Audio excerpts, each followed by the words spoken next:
The Tomorrow People podcast is recorded on the lands of the Wurundjeri people of the Kulin Nation. First Nations people have been sharing stories and wisdom for tens of thousands of years, and we hope to honour that tradition on this show. We'd love to give a massive shout out to all the First Nations people listening. This was and always will be Aboriginal land. Just a heads up that this episode may include themes that some may find confronting, so please take care when listening. Tomorrow People Podcast. I'm Ryder. And I'm Paige, and our guest today is Tarang Chawla. He's an advocate, keynote speaker, and writer dedicated to advancing social justice and ending violence against women. Hello, Thank Tarang. you so much for having me. Hello. Hello. Hi. Welcome. So firstly, we were a bit intimidated because we thought you were going to come in a suit. How many suits do you own? You look amazing, You do but look That's really amazing. kind. I'm dressed down, yeah.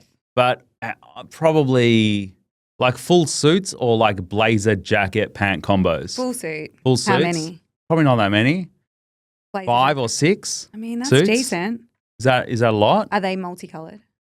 I mean, they're generally like the one color. Like if they're a suit, so like if it's a navy suit, it's a navy suit. If it's a grey suit, it's a grey. But do you suit. have like multiple colored suits?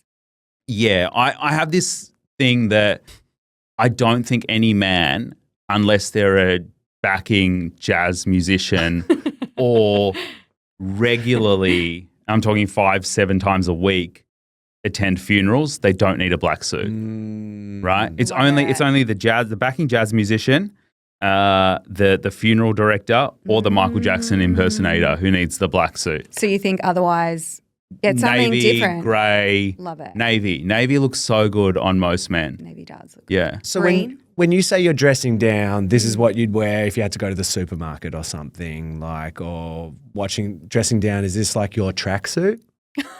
I mean, these are comfortable jeans, yeah. Stretchy. Like they're jeans, and then this is like a lot of my clothes are from India, so these are just like clothes from India. I saw on your recent trip you brought back a lot of clothes. Oh, dude, I spent so much in excess baggage. Oh. I was like, I need the hot suitcases. tips. I'm going next year, so Oh. I need some fashion advice on where yeah. to shop. Yeah, absolutely. Do we do that now during the record, or do we like? We can do it after, maybe post? after. But I Yeah. did feel pressure today because we kept talking be about your ridiculous. fashion. I was like, oh God, we're really going to have to No, step it up. It's funny. I write about this stuff on social media, and then people like send me messages asking me questions about it. And at the end of the day, none of this matters. Like it actually, it's just a bit of fun. Like it's window dressing, right? Yeah. It's not actually the most garnish. important thing. Yeah. The most important thing is like, are you like a fundamentally decent person, or are you trying to be? That's stuff. That's like what actually matters. Totally. But the other stuff makes it fun, makes it a bit worthwhile. Like, But if you're a good person who dresses well too, that's pretty It good. does absolute really win. then Yeah. you're a really great, Yeah. great human. Before we get into it, I had one more. One more question. Go. So you asked earlier before we started recording about facial hair and how do I trim my moustache. I brush down and then I just get the clippers and just try to do a straight line. yeah. But I recently, my partner watched me shaving and she's like, what are you doing? Because I'm like really frenetic and I'm going like this. And she's like, dude. Yeah, she's like, you do everything like that. But she's like, just be gentle. Yeah. And I upgraded my electric razor and I've just been going slow and following the grain page. And I'm like, this is a nice thing. You do Yeah. look good. I right now shaved with this your shave. morning because I was seeing you. Okay. Oh, Yeah. why? Sorry, Paige. Yeah, Like, I was seeing because I was probably 18 months old when I first got facial hair. So Same, actually, same. yeah. So I I was a late bloomer, so I don't relate to this I at thought you all. were going to say something about Ryder. I'm like, No. you guys So moved I on. don't I don't really get the sense like when people. So the reason I have a moustache, right, is one of my students at university. He said to me last year, because I used to have a full beard, he goes, yeah, I reckon I could grow a better moustache than you. And I was like, mate, are you okay? Like, do you need student wellbeing services to have a conversation? Like, are you all right? And the next week I came with the moustache and he was like, sheepishly, like, yeah, I don't know what was wrong with me. I'm not sure why I said that. So I don't really get the sense that like when people are like, does it look like, you know, I don't feel like, oh my God, I'm like intimidated. But when you look at Ryder's moustache and he's Finding had it it for, intimidating. It's the ginger. I reckon it's the ginger. It's the fact that it's got the girth and the depth, right? Because a lot of guys are walking around with moustaches now, They are. but they thin it out, right? And I think there's something really powerful and traditionally masculine about the way Ryder wears his moustache. And I mean, just like listeners won't be able to see this, but hopefully they watch it back, right? On socials. They'll have to now to understand. And he's wearing an alpha male t-shirt with like a unicorn in a bright pink, right? The man has range. So the man has range. Yeah. You're making me blush, and I was going to move. This isn't about Ryder. I know, but let's go to the reason why we wanted you on the show. So the reason why we see you as a tomorrow person is we love your range and the way you balance your masc and your femme. You're in the trenches advocating for things that are super important, but men aren't talking about enough. And I just love the way that, you're going about it because it's messy, it's scary terrain, and we just love the way that you do it. So that's really kind. Like, thank you for saying that. But there's a lot of us doing it, right? And predominantly it's been almost always exclusively women or gender diverse folk. And like, I think it's a responsibility for men, particularly in Australia, given some of the like stats of men's violence against women and some of the harmful things that happen for men who have the attitudes that kind of can sometimes lead to serious forms of violence, how detrimental that stuff is on boys and men, that like, regardless of how you frame it or look at it, we've all got a bit of a responsibility and we all kind of benefit from being part of a shift towards that kind of, whether we call it gender equality, whether we call it equality at all, or just something that's a bit fairer for everyone. Yeah. You know, that's the way I look at it. That's the way I approach it. And I think it's just important. Yeah, totally. Well, before we kind of learn more about that space, we do a little thing here where, you know, you've been on many podcasts and you've been introduced at many different speaking events, and often it's about your accolades and everything that you do. But we didn't want to dive into all of that because we wanted to give you an opportunity to intro yourself, but without your credentials and what you've done, but just who are you? Figuring it out. Yeah. Yeah. Figuring it out. There's a thing in sociology, right, which I teach at university, around the fact that we're human beings, not like a being, right? That identity is what you do, not who you are. Like, there's very few things that are intrinsic to one's identity, and it's more about the actions and the way that we perform our sense of self. And so for me, I don't know. I'm figuring it out, right? Like I guess I'm a hybrid, like culture, like third culture identity, because I'm a migrant to this country. So a migrant settler to Australia.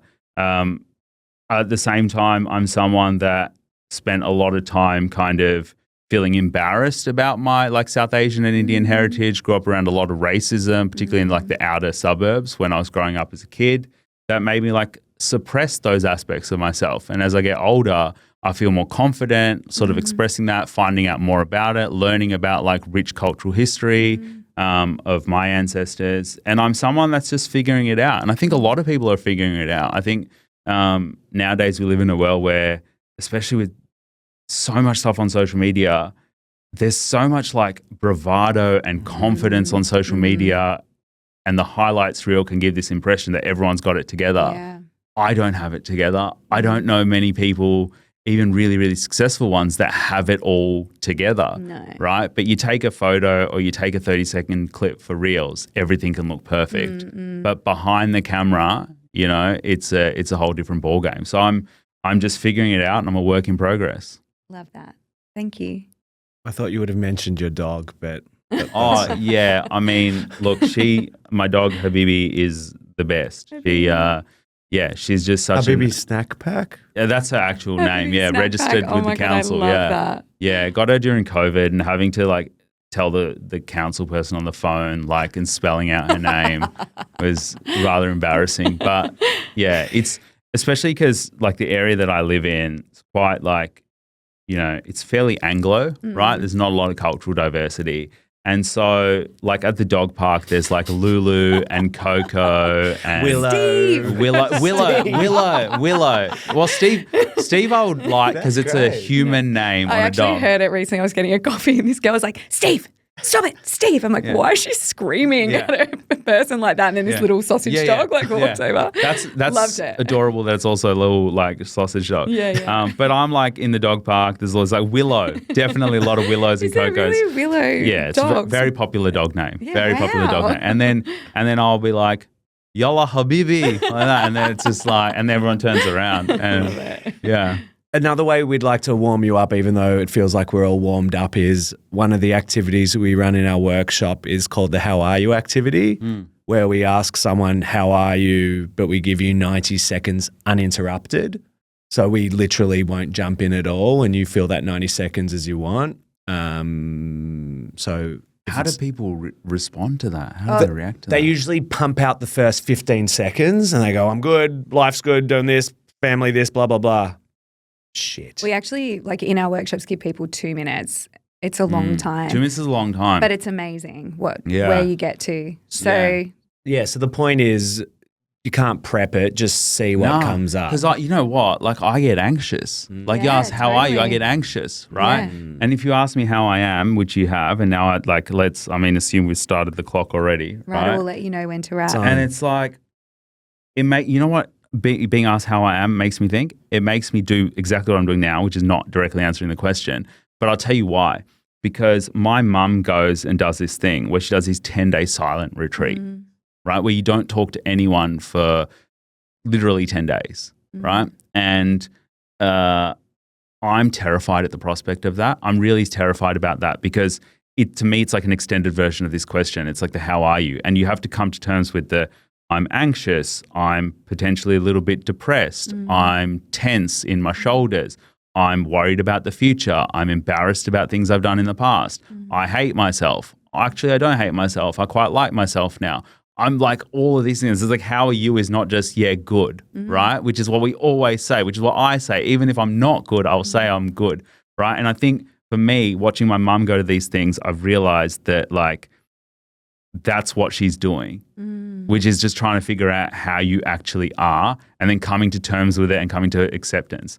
And how am I? I don't know. Like, I guess I'm good because that's what I say. But I'm all those things I said before, right? You know, we've had all this stuff going on in my family, a few deaths in the family and other things. And it's just been a hard time, you know, but you get up every day and you show up.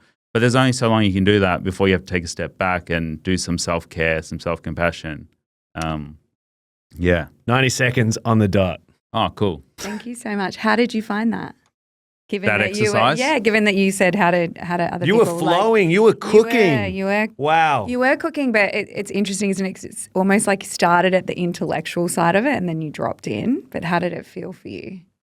What do you mean, the intellectual? Well, you took it, not intellectual, you took it away from, you started talking about your mum. Oh, yeah, the depersonalized. Yeah, no. Depersonalized it, not intellectualized it. No, just because the activity made me think about that, right? Yeah. Like, and I guess maybe I'm wired that way. Like, I'll go like, "Oh, what are we trying to achieve? What are we getting at?" And then I got to the sense of like, no, there's no trick. There's just, And I think I really value that exercise. I think it's something that like, I think out of today, I'm going to take that as something that I do with myself. Like, how are you? And I don't think it has to be like wanky, like you look in the mirror and you visualize, but like just like you might be lying in bed at night or something, but like how was my day actually? Yeah. Right? And then get to a point where you're not beating yourself up about that thing. Like, you know, like someone's like, you know, "Have a nice day," or whatever, and you're like, "Good, thanks." Like, you know, you just have some embarrassing thing. Like, it's not, you're not beating yourself up about little things, but you're like, "Okay. Yeah. I'm okay. It's all right. Yeah. I fucked up. Doesn't matter." Yeah. And did you see any benefit to us not jumping in when you were expressing it?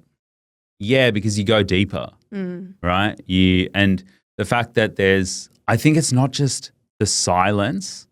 I think it's also the fact that you both look like you're intently listening. And you can't help but go, I know. I actually find it really hard, like, because the whole intent is actually to do not a whole lot, to really let the person be in the moment. But I'm like, I want to give people something. Yeah. 'Cause, you know, like you kind of feel like alone on an island. It's like, So I know. But we're not like looking like this while he's talking to us. We're like, No. But engaged. it is a really powerful thing to do, even with like a partner or a friend. Yeah. Because it just allows you to like drop that.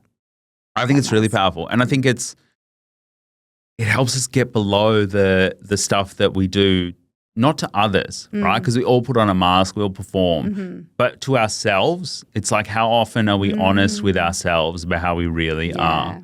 Especially men. A lot of us, I think, like, we're not, bro. Like, we'll keep telling ourselves we're good, it's fine, right? And not just on like mental health stuff, on like physical health symptoms. A lot of men will be like, I'm fine. And it's like, dude, that's an open wound. Like, you are not fine, right? And I'm making light of it there. But at the same time, it's that, you know, there'll be things where it's like, mate, you really should see a doctor and it's okay. Like, you really should talk to someone. It's okay. But for a lot of men, we just don't. They wait like 2 years on average. Yeah, it's wild. Well, we want to get to know you a little bit more. Okay. And, you know, as Ryder mentioned, we see you as a tomorrow person. There's so much about what you do in your life that is incredible. But obviously there was moments that have happened in your life that have brought you to where you are today.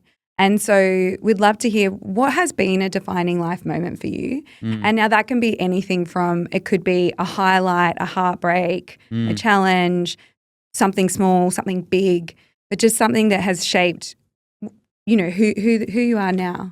Oh, I mean, there's probably heaps. I suppose like the most like pivotal life moment was when my younger sister Nikki was murdered in 2015. She was 23. That, like, obviously is the most pivotal. It was certainly the most public, right? You know, like, and that in and of itself taught me a lot in hindsight about this sense of like total loss of control over a situation. Because as soon as my sister was murdered, we went through this like media circus and court process over which you have like no say, right? So like the media will start reporting everything before they've really spoken to you about anything, before they've kind of fact checked anything.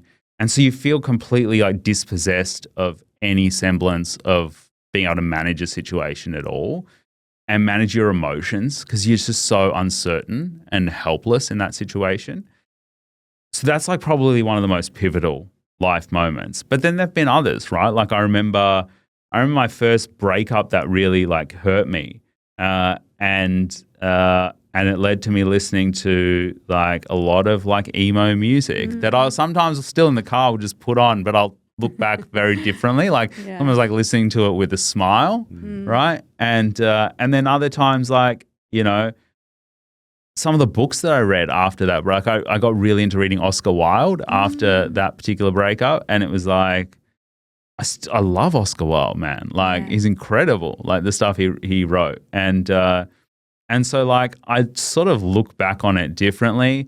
But there've been all these kinds of moments, but I definitely the most pivotal has to be with the murder of my sister, and I think sadly, you know, for my family and for many families, the experience is that they could have like really profound life moments, but because of this really, really overwhelming tragedy and the scale of it, right? Like the profundity, the depth of murder is so fucked up because it's not like cancer.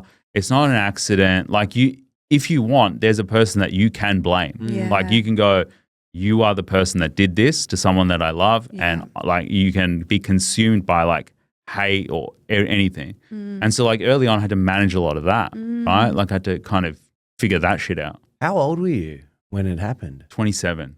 Okay. Wow. Yeah, I was 27. And your sister's name's Nikita, is that right? Nikita, yeah. Nikita. Yeah. I'm so sorry. No, thank for you. your loss. Thanks, Paige. Yeah. Yeah.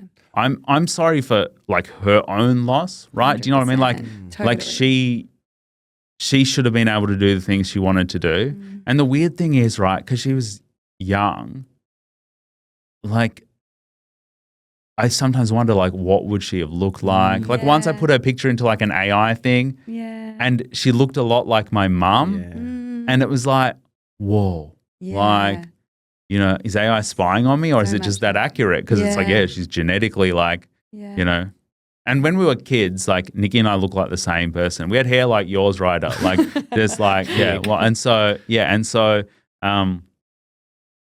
when we were up until the age of like 2 or 3, we looked legit the same. Besides the way you guys look, what are the parts of Nikki that you reckon you've encapsulated? That I have as well? I mean, we're quite different. Nikki was quite shy and initially quiet, whereas I think I'm more like, boom, most annoying person you've ever met. Yeah. Like, and there's no initial silence. It's not like shy. Oh my God, they're so annoying. Mine's just like, dude, go away. So we're different in that respect. I think the similarities is that we're both pretty creatively minded. She was more like overtly creative because she chose to go work in like those areas. But I'd say we're both pretty creative. We're both have this kind of sense of quiet confidence, like where we do back ourselves. Like there's a lot of negative self-talk, but I think ultimately Nikki and I both back ourselves. Like if we want to do something, we'll do it. And one of the examples I think of that is that like, you know, I have friends or like even family members where it's like, they want to do something and they're like, oh, I should go like learn how to do, like I should go to school and learn how to do it, like go to like TAFE or something. I'm like, why don't you just start doing it? Like, and I don't mean like get power tools out and start doing stuff irresponsibly, but I mean when it comes to like, you know, even like graphic design, something like that, where they're like, oh, I think I need to go learn how to do it. I'm like, man, just go get the app and just start. Yeah. You know, just start doing it. They're like, I want to become a photographer. Just take photos. Take a million photos. Where do you think you both got that from? I think we got it from my parents because my parents migrated to Australia when I was an infant. My dad is a mechanical and marine engineer by profession. He worked in the Merchant Navy. There's these like amazing photographs of him in his like white uniform with his hat and the epaulettes. And it's like people will see them like, dude, your dad was hot. Yeah. And I'm like, Sounds hot. Yeah. And yeah, hot. Right. It's like, yeah, the man in uniform. So it was like he had all that, right? And their life would have gone a certain way. My life would have gone a certain way had I continued to grow up in India. Yeah. And it changed here, right? They went from being somebodies to being like nobodies and dad's like qualifications not really amounting to much. And like when we moved to Australia, there was like my sister wasn't born yet because she was born here in Fitzroy in Melbourne. And I think one of the things is my dad had to like, so my parents had an arranged marriage, right? Which was they met and then 3 months later they got married, right? Yeah. And then not long after they had me and then not long after that they moved to Australia. And so my mum was like looking after me, not able to work or anything. And my dad was like, okay, got a new wife, got a child. And he had to go into that really traditional masculine provider role. Yeah. And so here's like a master's of engineering going and getting any job he could, which was like the night shift at Coles supermarket, right? While he's trying to find work that he that's in his area and in his wheelhouse. And so I think for me, and then my dad quit his job in engineering here after a while and then went into like starting his own like cleaning business and stuff. And it was just like, if you'd asked him, I should ask him, I reckon. But if you'd asked him, like, is this the path you would have taken, like vocationally, work-wise, he would have like almost rolled his eyes like 35, 40 years ago. Yeah. But he did what he had to do. And he also, I think, realized that he had to be a self-starter. Like he had to have that ambition, that drive, and he had to do it. And I've spoken about my dad there, but I think a lot of it also is from my mum because I know my mum definitely pushed my sister and I when we were kids, like particularly like academically. Yeah.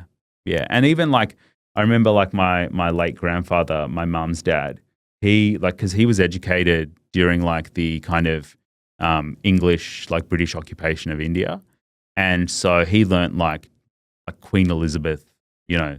That English, really formal, right? He wore a suit every day, right? Every day. Like, so when I would send him letters as a kid, which for the younger listeners, we used to get a pen and we used to write on a piece of paper. Remember pen pals? Yeah, so good. And so we'd write a letter and then we'd put a stamp on the outside and then we'd go to the post office and then we'd mail it.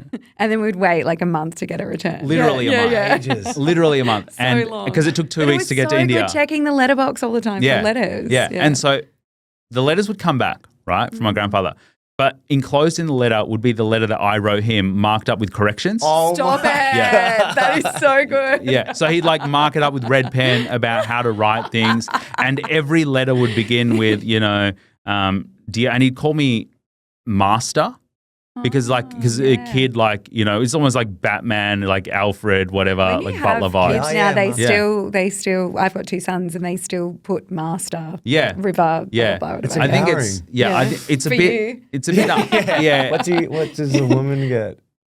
Miss. Ms. Okay. Yeah. Well, Ms. Mrs. It depends how you want to be, but I don't like any of Yeah, Sounds good. it's a bit sexist and stuff. slavery. Yeah, but Master. it kind of sounds good. No, yeah. like you've You're like, just independent when you're of context. 80, From your Yeah. grandfather. Yeah. Don't worry you'd be about the like, patriarchy. "Whoa, But I'm when a you're king." 8 years But I old, you're like, he empowers you and then he cuts you right down Yeah, by yeah. like Yeah. telling you all the mistakes you've made. But he was a character, man. Like when he visited Australia and we went to Chadstone Shopping Centre to get like family photos taken, the star shots or whatever.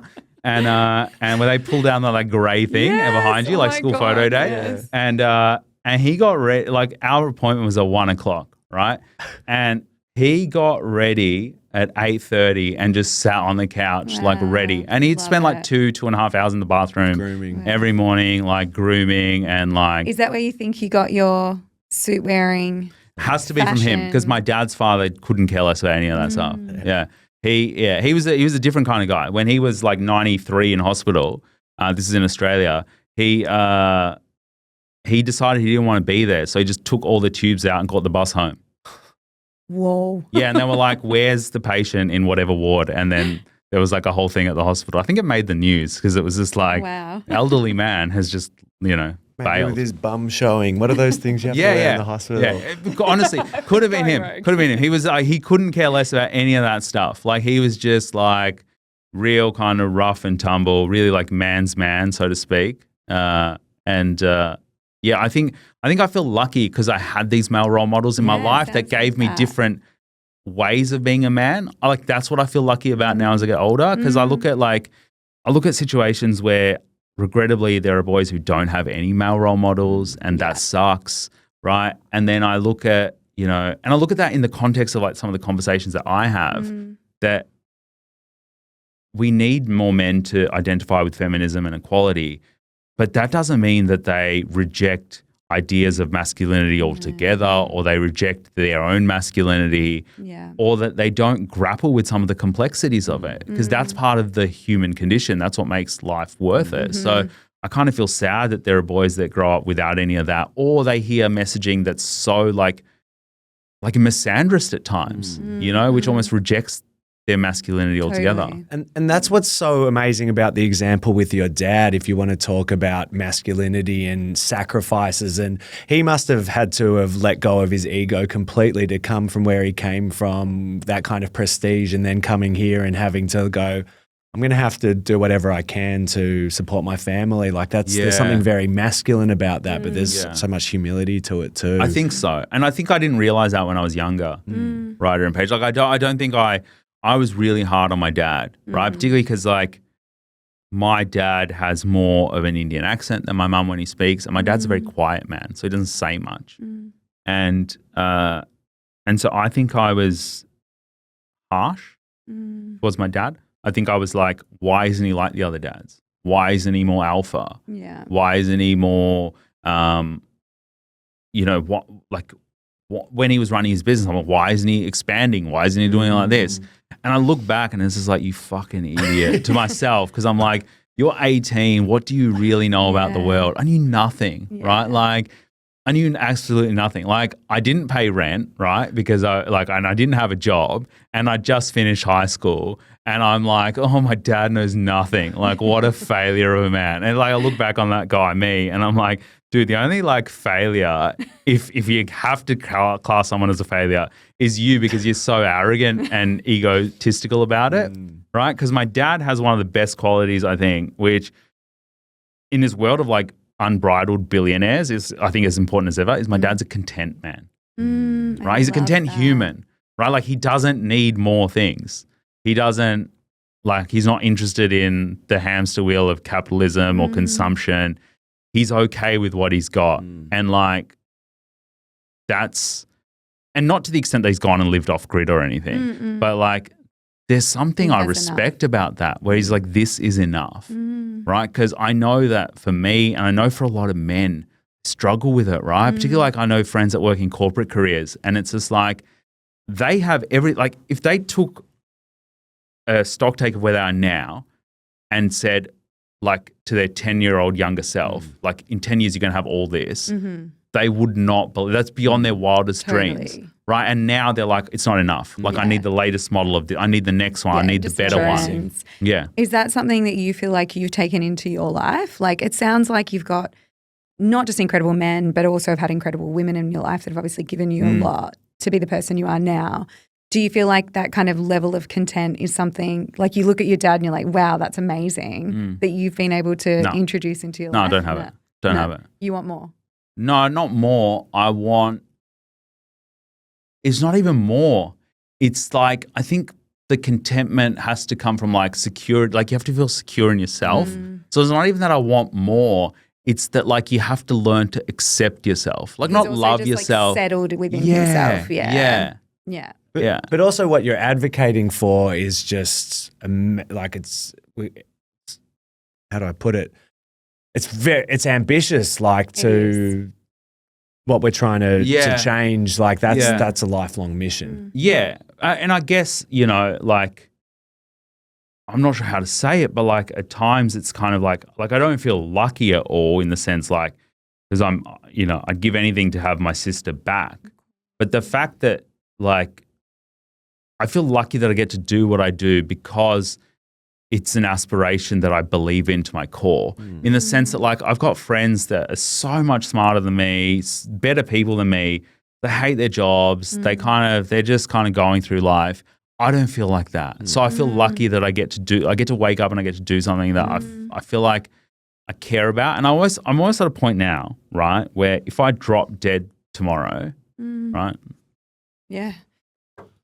Wood. Touch the wood. I don't, like, I'd be like, I did my best. Yeah. You know, like I don't have regrets in that sense. I think so that part of me is like content. Yeah, that's a really content statement because I don't know if many people could say that. I don't know, but then I walk past the shops, man, and I'm just like, dude, you know, like, like I'm like, oh, I need that alpha male t-shirt that Ryder's got on, you know, or where do I get like, to? Yeah. Obviously going through what you have gone through is so horrific and there's so many different pathways people could have taken at that point. But you have turned it into something. You've become a voice for so many and, you know, you never want Nikki's name or life to be forgotten and that's an incredible thing. How did you turn the pain and that whole situation into what you're saying now, like something that obviously you would of course rather her be here, but that you can have this life and do this thing? Because I think a lot of people would do something very, very different. Yeah. I think it's a really difficult question to answer. Yeah. And I'll try my best. I suppose a few things. One is I don't think anyone who loses a loved one to violence or those who are victim survivors of violence should in any way feel any obligation to do anything, right? Absolutely. Like they don't owe anyone anything. And I think like, you know, we live in a climate where there's almost like this pressure put on particularly women who experience like sexual assault or abuse or whatever to speak up and become activists or advocates and change government policy. And I don't think that should be the norm. Like how people respond to trauma is deeply individual and it shouldn't have to be, you know, played out for everyone to see, right? For me, I spoke up very soon after Nikki's murder because I saw racism in the media reporting, right? I saw victim blaming in the media reporting.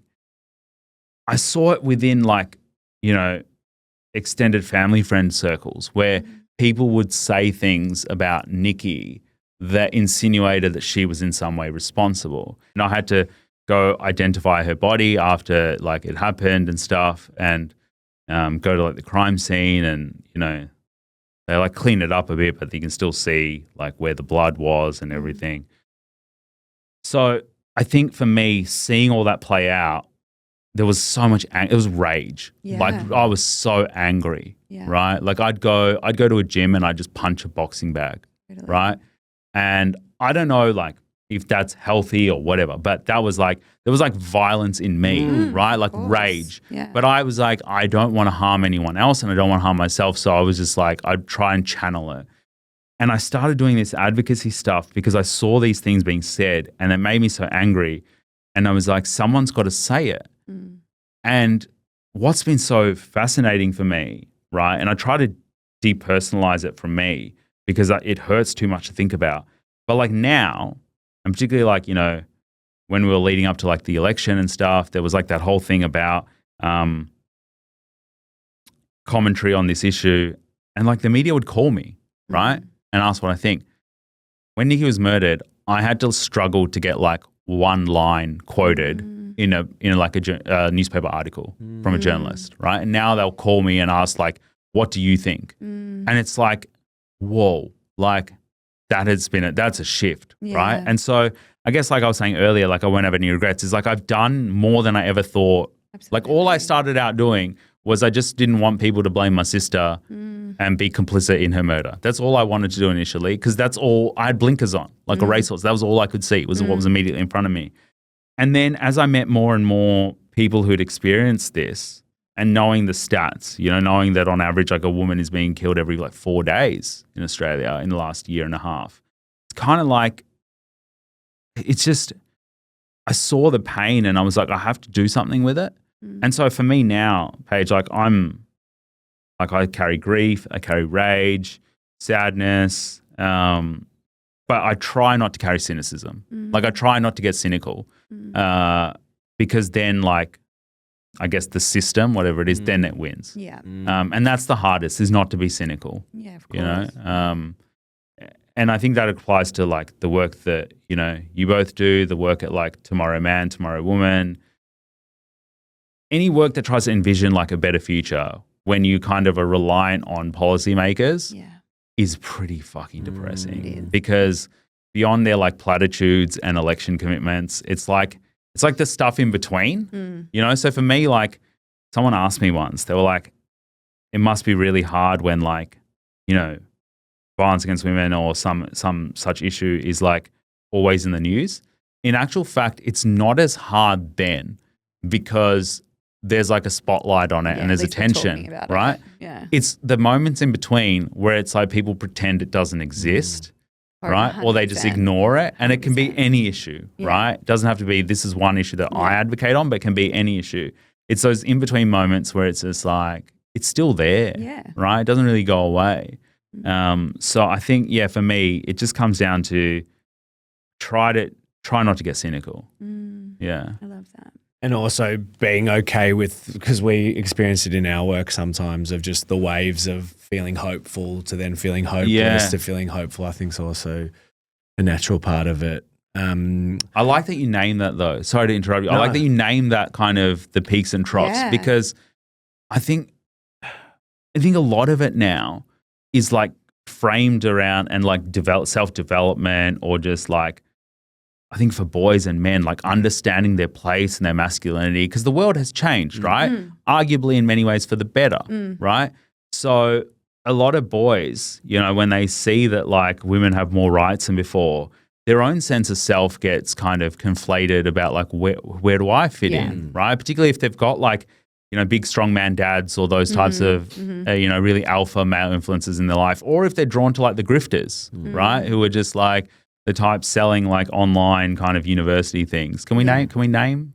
Yeah, like the Andrew Tates of the world, right? So, imagine we said no. Well, it depends how much we want to feed the algorithm about that guy. Yeah. But. So, I mean, I have no time for that guy. Like, I think, you know, I really don't like what he does because I think that he knows what he's doing, and that's the worst. There's nothing altruistic about what he's doing. He's essentially like he's selling things. It's a pyramid scheme. He's selling things to kids, right? Essentially, who are looking for guidance, who are looking for a male role model, who want to know like how they can be better. And some of the stuff, sure, is helpful, right? Like exercise, all that is great.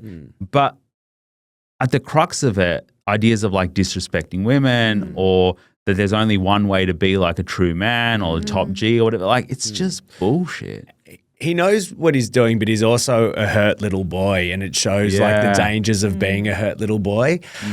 As we kind of move towards the end, because for sure there's people out there making the world a worse place, and you've spoken about all the tomorrow people in your life, from amazing matriarchs, patriarchs, great-grandparents, sisters. What is a tomorrow person to you? Based on all these incredible role models you've been so grateful for. But yeah, how would you define a tomorrow person? Someone authentic. You know, they're just true to their kind of core values and they're not afraid of doing the work, right? A tomorrow person to me is someone that is committed to the process and the fact that the process can be, I don't know, like,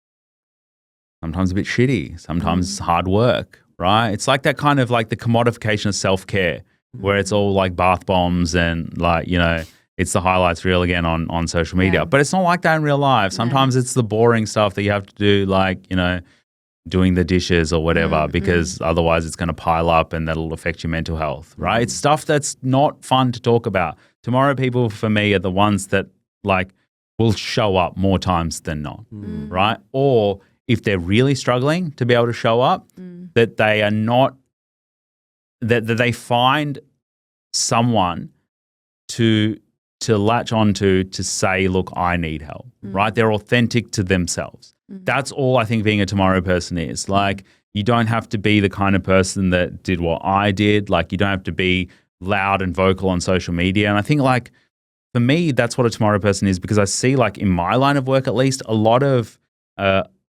women will say, like, oh, I wish more men were, like, outspoken like you. I don't necessarily wish more men were outspoken all the time. I wish more men listened. I wish more men listened. Yeah. Because that's what I was really curious about. I know we need a wrap, but any tips or advice you can give to men to not get so defensive about this stuff? Because, like how? Yeah. I think, hello, men. I think the thing I will say is that two things are true. Not even two things can be true. I think two things are true. One is that the individual experience of being a guy, being a man in this world, right? The world that you, as someone listening to this, occupies, is hard. It's hard. And the other truth is that men as a whole, on account of being men, have not been subjected to the discrimination, the harassment, the victimization that women have by virtue of being women, right? Or girls. And so those two things are true. Yeah. So on a whole, like, society level, right, there's not been like this war on men or men being under attack or men, you know, not having rights. Sure, there are, you know, parts of the population that, like, for ethnic or racial background as men have been discriminated against, or they're from different socioeconomic groups. All that stuff is true, right? I don't want to get into all of that. But I will just say this, that it can be fucking impossible being a man, right? As an individual. But as a whole, we haven't been discriminated against. And so I think when we hold that truth, right, those two kind of juxtapositions, those competing things, then we're like, okay, why do I need to be defensive? I'm not under attack. It's not an attack against an individual man, right? But it is an invitation to listen, right? Not to speak more, but to listen, to go, okay, what's happening for other people in the world? How are other people feeling? And then how can I show up for that? How can I be a tomorrow person and show up for that in the way that's authentic to me, right? And none of that has to get bogged down in like ideological gender this or, you know, equality that. It could just be like, who am I and how am I showing up as a person that's true and is doing what's right for me and my community and my family? And I think, you know, it might not be the most ideologically driven way of getting there, but I think it'll ultimately get us to where we need to be, which is a world where, and a country here in Australia where far fewer men are dying from suicide, right? Because the stats are terrifying for men. And far fewer women are being harmed by men's violence, right? I think we've got to grapple with that. And I think the defensiveness is, I mean, I've seen it. You both have seen it. It's real. It's there. But I'd really caution against it and look at this as an invitation to be involved in a conversation about what being a better type of person for tomorrow actually is. Thank you so much for just coming on today and being so open and sharing so much about your life and the incredible work that you're doing as a woman, but also as a survivor of violence. I just personally want to say thank you also, because there isn't many men speaking about this. And I agree, more men need to listen, but hearing men speak means something. So, well, thank you. Yeah, so thank you for that.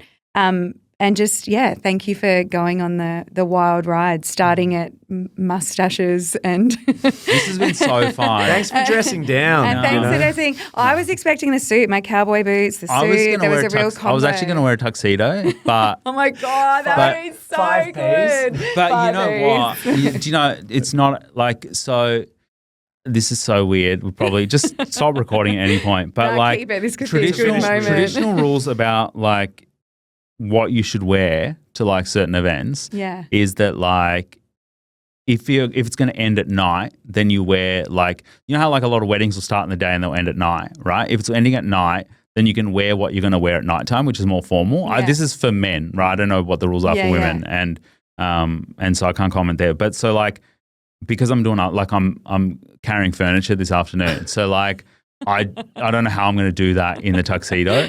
But if this was like, if we were recording at say 4 like in the afternoon, because we record in the morning. If we were recording like in the afternoon, I'd have probably probably lounge suit at a minimum.